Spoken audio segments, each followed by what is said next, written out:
Hello dear students, myself DM Sharma. I welcome you all in the fourth video of collection of data, the very first lesson of statistics subject, standard 11th Gujarat board. Friends, if you still have not subscribed my channel, then please subscribe it and press the bell icon button so that you can get the notifications of my next videos on the very first day. Friends, अगर आपको video पसंद आती है तो please उसे like करें और अपने फ्रेंड्स में शेयर करें ताकि हमें ऐसे ही मोटिवेशन मिलता रहे और हम आपके लिए इसी तरह अच्छे अच्छे वीडियोस बनाते रहें।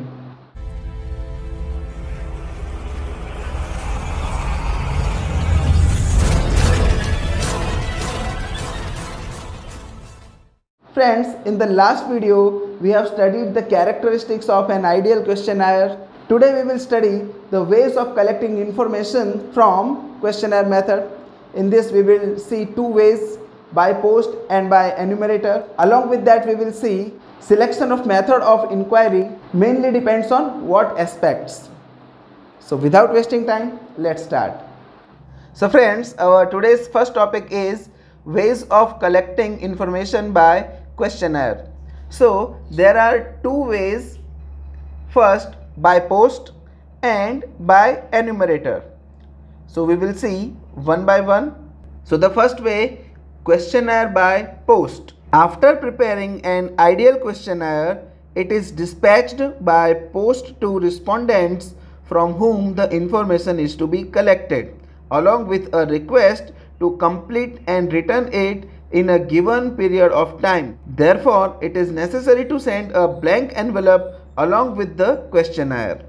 Friends, इस मेथड में एक आइडियल क्वेश्चनर को पोस्ट के जरिए रिस्पोंडेंट्स के पास भेजा जाता है और उनसे रिक्वेस्ट की जाती है कि इस पूरी क्वेश्चनर को समझकर कंप्लीट भरकर हमें वापस करिए, और वापस करने के लिए जिस एनवेलप में हम उन्हें हमारी क्वेश्चनर सेंड करते हैं उसी के साथ साथ एक ब्लैंक एनवेलप यानी एक खाली कवर भी हम उन्हें देते हैं ताकि वो क्वेश्चनर भर के उस एनवेलप में क्वेश्चनर डालकर वापस हमें सेंड कर सकें। उसके ऊपर जो ज़रूरी स्टैम्प होता है वो भी लगा हुआ होता है। Now advantages of questionnaire by post. So the first advantage is this method of collecting data is quite useful when the field of investigation is very vast. Friends, जब आपके इन्वेस्टिगेशन का फील्ड काफ़ी ब्रॉड हो, काफ़ी बड़ा हो, वैसे cases में आपके लिए पर्सनली उनके पास विजिट करके इंफॉर्मेशन कलेक्ट करना वो काफ़ी एक्सपेंसिव और काफ़ी प्रॉब्लमेटिक काम बन जाता है, जिसमें काफ़ी टाइम कंज्यूम भी होता है और बहुत पैसा भी खर्च होता है। तो ऐसी सिचुएशन में क्वेश्चनर बाय पोस्ट ये काफ़ी सही मेथड रहती है जिससे हमें कम खर्च में इंफॉर्मेशन मिल जाती है। Second advantage, this method is simple and it provides large amount of information with less expense. Friends, ये बहुत ही साधारण और सिंपल पद्धति है, सिंपल मेथड है। इस मेथड के द्वारा बहुत ही कम खर्च पर हमें बहुत बड़ी मात्रा में इंफॉर्मेशन मिल जाती है। And the third advantage, by this method investigator can get information from respondents of those areas where it might be difficult to reach personally और बाय टेलीफोन। फ्रेंड्स, इस मेथड से हम ऐसे रिस्पोंडेंट्स के पास से भी इंफॉर्मेशन कलेक्ट कर सकते हैं जहां पर्सनली विजिट करना पॉसिबल ना हो या जहां पर टेलीफोन की फैसिलिटीज़ भी अवेलेबल ना हो, यानी कि वहां पर टेलीफोन के नेटवर्क्स ना आते हों। ऐसे एरियाज़ में भी क्वेश्चनर मेथड बाय पोस्ट वो काफ़ी हेल्पफुल रहती है। Next topic, disadvantages of questionnaire by post. The first disadvantage is when respondents are illiterate or non-cooperative, this method becomes useless. Friends, कई बार ऐसा होता है कि हम जिन रिस्पोंडेंट से इंफॉर्मेशन निकलवाना चाहते हैं वो रिस्पोंडेंट्स इलिटरेट होते हैं, यानी कि अनपढ़ होते हैं, मीन्स वो पढ़े लिखे नहीं होते। तो ऐसे रिस्पोंडेंट्स के पास क्वेश्चनर बाय पोस्ट मेथड वो यूज़फुल नहीं रहती, क्योंकि आपकी भेजी गई क्वेश्चनर को ना तो वो रीड कर सकते हैं, वो खुद उसे लिख भी नहीं सकते। तो उस टाइप के जो रिस्पोंडेंट्स हैं, जो अनपढ़ हैं, उनके लिए ये मेथड यूज़फुल नहीं है। और कई बार ऐसा भी होता है कि कुछ रिस्पोंडेंट्स वो कोऑपरेटिव नहीं होते, यानी वो सहकार नहीं देते हैं। कई बार उनके दिमाग में कुछ डाउट्स रहते हैं जिनके कारण वो अपनी इन्फॉर्मेशन किसी को नहीं देना चाहते। तो ऐसे केसेस में भी इस मेथड से आप इन्फॉर्मेशन कलेक्ट नहीं कर सकते। Second disadvantage, sometimes information provided by the respondents may not be correct or they may return incomplete or blank questionnaire to the investigator। कई बार ऐसा होता है कि क्वेश्चनर उन तक पहुंच जाती है, लेकिन क्वेश्चनर के साथ जब कोई इन्वेस्टिगेटर नहीं होता तो जो क्वेश्चंस वो पढ़ते हैं तो उन क्वेश्चंस में कई बार वो अपनी गलत इन्फॉर्मेशन दे देते हैं। उन्हें ये डाउट रहता है कि कहीं अगर हमने हमारी सही इन्फॉर्मेशन दे दी तो कुछ प्रॉब्लम क्रिएट हो जाएगी, तो वो जानबूझकर अपनी गलत इन्फॉर्मेशन देते हैं। या कई बार इनकम्प्लीट क्वेश्चनर आधी अधूरी भरकर भी सेंड कर देते हैं, और कई बार तो ब्लैंक क्वेश्चनर ही हमें हमारे द्वारा भेजे गए एनवेलप में फिल करके ब्लैंक क्वेश्चनर सेंड कर देते हैं। तो ऐसी सिचुएशंस में भी क्वेश्चनर बाय पोस्ट वो यूज़फुल नहीं है। Third one, there may be a loss of questionnaire or the delay in getting the information because of the laziness of the respondent। अगर हमारे रिस्पोंडेंट आलसी हैं, लेज़ी हैं, तो वो क्वेश्चनर को टाइम पर फिल करके हमारे पास नहीं भेजेंगे। या कई बार ऐसा होगा कि वो कहीं उसे मिसप्लेस कर दें, रख कर कहीं भूल जाएं, या उसे गुमा दें, यानी खो दें उसे। तो ऐसे केसेस में भी ये मेथड यूज़फुल नहीं है। Fourth one, there is a lack of assistance or a person who clarifies the instructions or give explanation of questions that may arise। कई बार ऐसा होता है फ्रेंड्स कि रिस्पोंडेंट्स क्वेश्चनर फिल करने बैठते हैं, लेकिन कुछ क्वेश्चंस में उन्हें डाउट होते हैं कि इस क्वेश्चन का एग्जैक्ट आंसर हमें क्या देना है। तो वहाँ पर उनके लिए कोई मदद करने के लिए कोई असिस्टेंट या कोई मददगार व्यक्ति उनके पास नहीं होता जिनसे वो पूछ सकें। तो उनके माइंड में डाउट रहता है और फिर वो ऐसे क्वेश्चंस को ब्लैंक छोड़ देते हैं। तो यहाँ पर एक असिस्टेंस की, एक मददगार की कमी हमें महसूस होती है। So the next way is questionnaire by enumerator. In this method enumerators themselves contact the respondents and get response to the questions। enumerator himself fills the questionnaire। इस मेथड में क्वेश्चनर तो रहती ही है, लेकिन हम किसी के पास डायरेक्टली बाय पोस्ट उसे नहीं सेंड करते।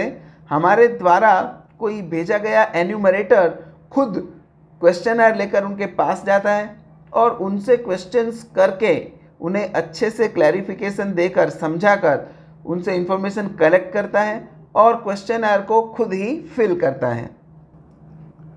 सो advantages of questionnaire by enumerator.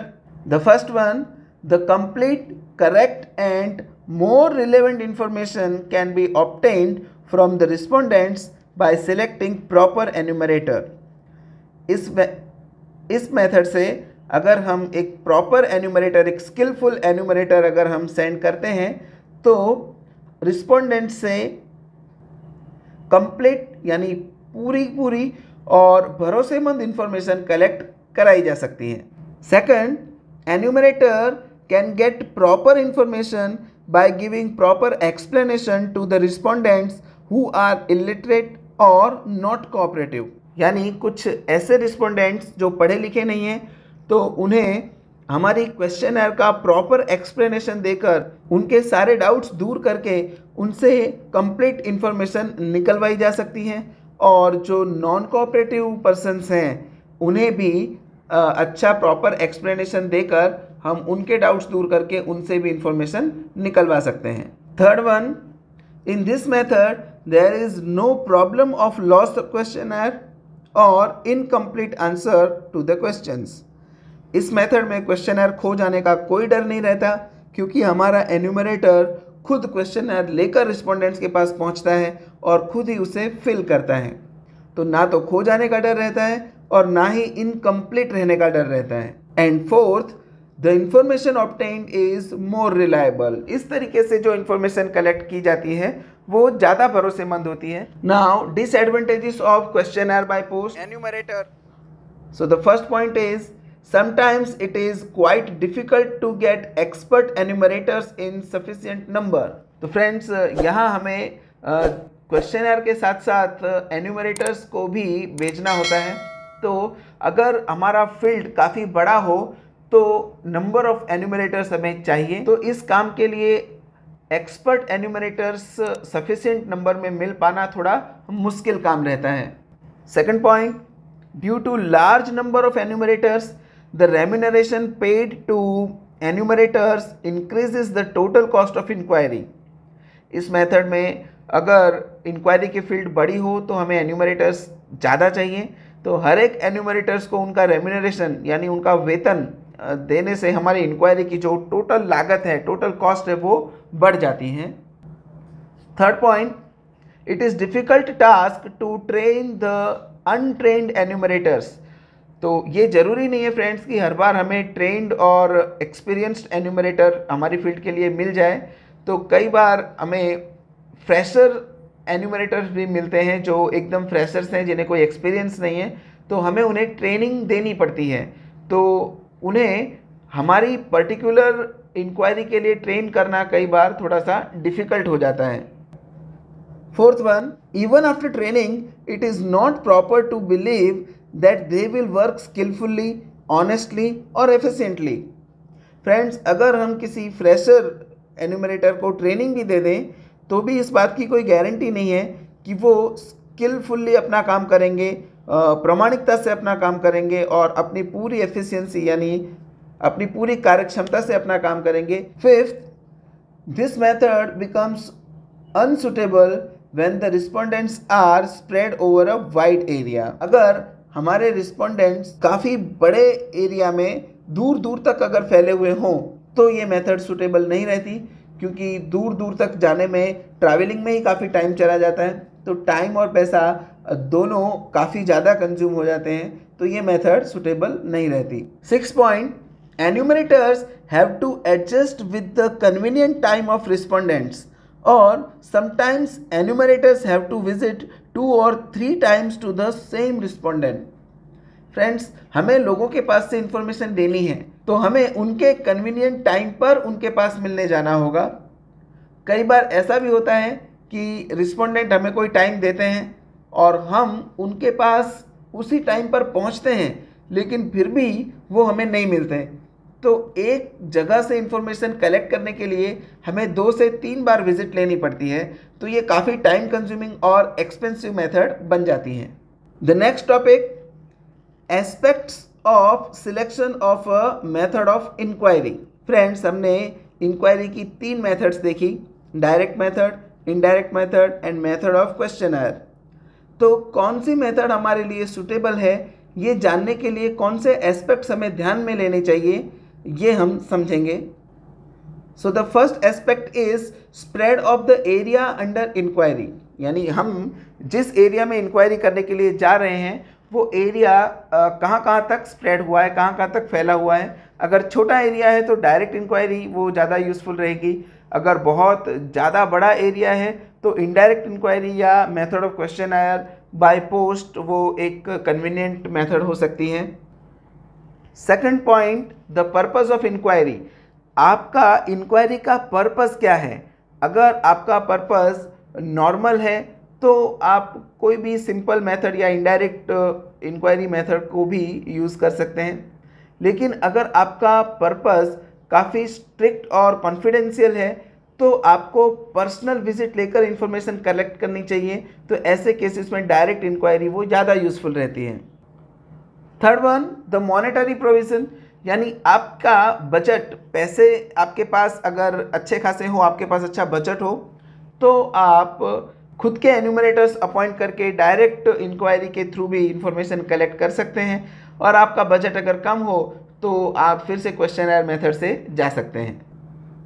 Time frame, मतलब अगर आपके पास सफिशिएंट टाइम है तो आप पर्सनल विजिट लेकर एक एक रिस्पोंडेंट से मिलकर खुद इन्फॉर्मेशन कलेक्ट करिए। और अगर आपके पास सफिशिएंट टाइम नहीं है तो आप इनडायरेक्ट मेथड या क्वेश्चनर मेथड से जा सकते हैं।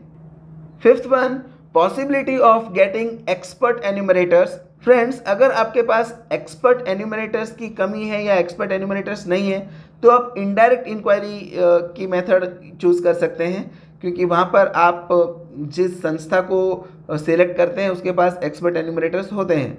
लेकिन अगर आपके खुद के पास एक्सपर्ट एन्यूमरेटर्स हैं तो आप डायरेक्ट इंक्वायरी की मेथड भी चूज़ कर सकते हैं। And the last, the standard of accuracy.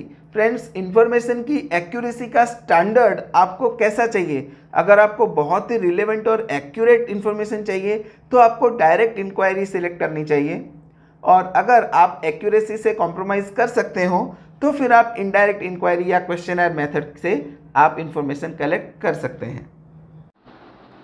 So friends, today we stop here. I hope you all have understood all the topics that we have discussed. If you have any doubt, you can ask me in the comment section.